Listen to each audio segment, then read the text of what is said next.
Some people rely on online sites to learn about their family lineage, but all this local family has to do is open their front door. Meet Robert Passmore. Not all residents may be familiar with the Passmore name, but they may recognize his great-grandfather, especially if they went to E.O. Smith High School.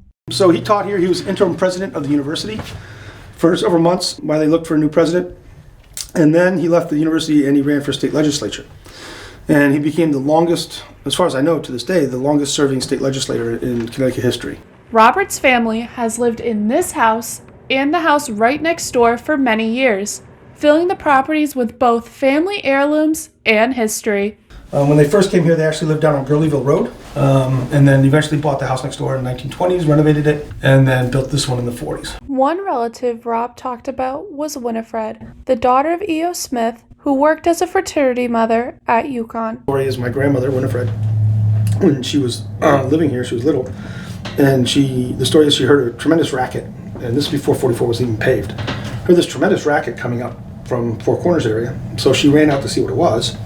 And she got hit by the first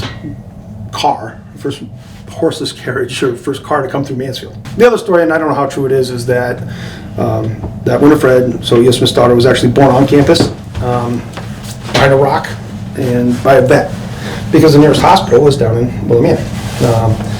So, I mean, there's lots of family stories and lots of oral history like that.